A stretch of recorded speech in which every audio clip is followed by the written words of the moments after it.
কি করলেন এটা? আচ্ছা, এটা চা নিজে ক্লিক করো। এইভাবে চায়ের মতো করে একটা কাপড় দিয়ে জাস্ট মুছে দিলে রান্না শেষে এটা সিম্পলি আবার প্রিভিয়াস এর মতো হয়ে আগের মতো যাচ্ছে। ক্লিন হয়ে যাবে। আপনি দেখলেন তো এখানে তো আপনি করতেছেন। তার না এখানে দেখেন ওয়ালাইকুম সাহেব ভাই কেমন আছেন? এই আলহামদুলিল্লাহ ভালো আছি। সাহেব ভাই আমি তো আসলে এখন রেগুলার আপনাদের এখানে আসতেছি। হ্যাঁ, রাইট। সো আমার কাছে যেটা মনে হয় আমি আপনাদের এখানে আসার পরে টুকটাক কিছু ভিডিও করি বা করি। তো এটা আসলে আমি আমার মূল উদ্দেশ্য থাকে মানুষ বিষয়গুলো সম্পর্কে জানো। তো আমার কাছে এখন র্যান্ডমলি বেশ ফোন আসছে এবং মানুষ অনেক জানতে চাচ্ছে আসলে কোর্সটা কি। তো আমার কাছে মনে হয় এটা সব থেকে সুন্দর একটা উত্তর আপনি আমাকে দিতে পারবেন। আর আমার যারা অডিয়েন্স আছে তারা সবাই এই উত্তরটা জানার অনেক আগ্রহ করে বসে আছে আর কি অনেকটাই। সো আপনি আমাকে একটু বলেন তো। থ্যাংক ইউ, হ্যাঁ এটাই। থ্যাংক ইউ আপনাকে। কর্সটা হচ্ছে কি? সেটা হচ্ছে আপনার marble, granite, solid surface, peon এর বেটার সাবস্টিটিউট। কেন বেটার বললাম? আপনার মার্বেল, গ্রানাইট, সলিড সারফেসে অনেক লিমিটেশন আছে। এইসব লিমিটেশনগুলো ওভারকাম করে হচ্ছে একটা প্রোডাক্ট ক্রিয়েট করা হয়েছে, সেটা হচ্ছে কর্স। কেন আমি ইউজ করবো better product, lots of texture আছে এটার। এটা হচ্ছে আপনার ওয়াটার অ্যাবজর্বেশন অলমোস্ট জিরো। এটা হচ্ছে কোনো কিছু সোপ পড়বে না, কোনো কিছু অ্যাবজর্ব করবে না। আপনার টেবিলের উপরে তেল, মরিচ, হলুদ পড়ে গেল, এটা অ্যাবজর্বেশন অলমোস্ট জিরো। এটা একটা ব্যাপার। বিসাইডস বলা যায় হচ্ছে এটা আপনার heat resistance, stain resistance, impact resistance, কোনো কিছু আপনার আপনি আমাকে একটা জিনিস এটা একটু বলেন যে এটা তো আর্টিফিশিয়াল তাই না? Artificial right. ইঞ্জিনিয়ার। তো আর্টিফিশিয়াল বললেই যেটা আমরা মনে করি সেটা হলো গ্রানাইটের অল্টারনেটিভ কিভাবে হওয়া সম্ভব? গ্রানাইটটা তো আপনার একদম মজবুত তাই না, এবং খুবই স্ট্রেংথ নিতে পারে, এবং গ্রানাইটটা কিন্তু খুব বাংলাদেশে যদি আপনি গ্রানাইটের ব্যবহার কিন্তু প্রচুর, হ্যাঁ।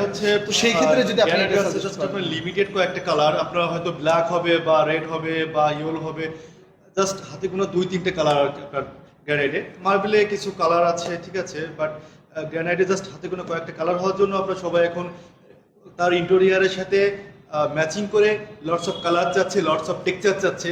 এটা আপনার ন্যাচারাল প্রোডাক্ট থেকে কোনো পসিবল না। এটা কর্স হচ্ছে আপনার 100 আপনার কালার আছে, টেক্সচার আছে, আপনি আপনার ইন্টেরিয়রের সাথে ম্যাচিং করে সেটা নাইলে এটা অ্যাডভান্টেজ হলো না, এটা ঠিক আছে। একটা কিন্তু কিন্তু আমাকে স্ট্রেংথের ব্যাপারটা বলেন, যেমন আমরা যদি এখানে আপনার চপিং করি মার্বেল তাহলে গ্রানাইট স্ক্র্যাচটা কেমন আসে? স্কেচ একেবারে রেজিস্ট্যান্স, স্কেচ পড়বেই না আপনার। না, একটা হলো রেজিস্ট্যান্স মানে কি আপনি কিছু না কখনো করবে, আর একটা হলো কি আপনি যখন ধরেন এখানে আমরা চপিং করলাম, তো চপিংটা টাপিং আসলে করলে কোনো আপনার কর্জে কখনোই আপনার স্কেচ পড়ে না। মার্বেলে তো পড়েই, ইভেন গ্রানাইটে আপনার প্রচুর আপনার নাইফের স্কেচ পড়ে যায়। আচ্ছা আচ্ছা। কর্জে আপনার স্কেচ পড়ে না, আপনি নিজে আপনি আপনি আপনি আপনি নাইফ দিয়ে আপনি চপিং। কি করলেন এটা? আচ্ছা, এটা চা ক্লিন করো। নিজের সাহেব এটা ক্লিন করেন, ক্লিন এটা ক্লিন করো। এটা হচ্ছে সাপোজ আপনার ডাল পড়ে যেতে পারে, হ্যাঁ। তরকারি পড়ে যেতে পারে। আচ্ছা, এটা কি ক্লিন হবে? এটা দাগ পড়বে না? 100% ক্লিন হবে, 100%। হ্যাঁ। কোনো রকম আপনার স্টেইন পড়বে না। একদম একদম হোয়াইট zero, স্পেস, তো বেশি এই নাও, স্পেসটা তো বেশি একদম নাও। হোয়াইট। হ্যাঁ একটা একটা করে নিলে হবে, টিস্যু বেশি করে নাও, টিস্যু। হ্যাঁ, দেখছেন। হ্যাঁ, আচ্ছা আচ্ছা আচ্ছা, অনেক করছে তো, হ্যাঁ। আচ্ছা, এটা সম্ভাবনা মানে একদম জিরো, এটা কখনো জিরো, একেবারে জিরো। মানে অনেক সময় কিন্তু দেখেন যে হলুদ হলুদ দাগ পরে বা পরে এরকম এই হবে না? দেখেন ক্লিন হয়ে যাচ্ছে, 100% ক্লিন হয়ে যাচ্ছে। এই যে ক্লিন। না, এই ধরনের ভুল কিন্তু একদম বাসা বাড়িতে রেগুলার। ধরেন আপনার মেড যারা আছে, সার্ভেন্ট যারা আছে, তারা কিন্তু দেখা যাচ্ছে যে খাবারটা নিয়ে আসলে পড়ে গেল। দেখেন 100% ক্লিন হয়ে যাচ্ছে এখান থেকে। আচ্ছা, না এই এটা আপনার one hour লেগে খাবারের দিলেও- সময় কিন্তু অনেক সময় পড়ে যায়, ধরেন Right, গ্রানাইটের উপরে বা ইসের উপরে। সো আবার ফ্লোরে যদি এটা ইউজ করতে চাই টাইলসের এগেইনস্টে বা আপনার পাথরের, মার্বেলের এগেইনস্টে, মার্বেলে হচ্ছে একটা সার্টেন টাইমের পরে ওর ভিতরে ওয়াটার লাইন থেকে ক্র্যাক থেকে ছেড়ে দেয়। হ্যাঁ। আবার ভেঙে চুরে আপনাকে এটা তোলা লাগে আর কি। সো কর্স কিন্তু হচ্ছে আপনার মার্বেল গ্রানাইট থেকে অনেক বেশি স্ট্রং। হ্যাঁ। এটা আপনার 25 টন প্রেসারে হচ্ছে এটাকে আপনার তৈরি করা হয়। এটা আপনার ওরকম ক্র্যাকের কোনো ইস্যু নাই, যেহেতু এটা ন্যাচারাল প্রোডাক্ট না। আচ্ছা, এটা আপনার ভেঙে চুরে তোলা লাগবে না। একটা ব্যাপার হচ্ছে ইউভি রেজিস্ট্যান্স। কর্স হচ্ছে আপনার ইউভি রেজিস্ট্যান্স।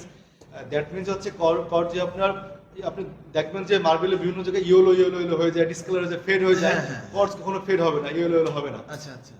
আমার কাছে মনে হচ্ছে তো আমার দাগ মনে হয় অলমোস্ট চলে গেছে। চলে তারপরেও যাবে, দেখি। অলমোস্ট না। আপনার বেশি করে টিস্যু নাও, টিস্যু তো তোমার কি কষ্ট হচ্ছে টিস্যু নিতে? হ্যাঁ, না, বেশি করে টিস্যু নাও। বেশি করে না। আচ্ছা, অসুবিধা নেই। 100% হচ্ছে আপনার এটা ক্লিন হয়ে যাচ্ছে 100%। এখানে এই করো। আর আচ্ছা আচ্ছা আপনার কর্সটা হচ্ছে আপনার নন পরস ম্যাটেরিয়ালস। আচ্ছা। নন পরস হচ্ছে আপনার মার্বেল গ্রানাইট যদি আপনার মাইক্রোস্কোপ দিয়ে দেখেন হ্যাঁ। বিলিয়ন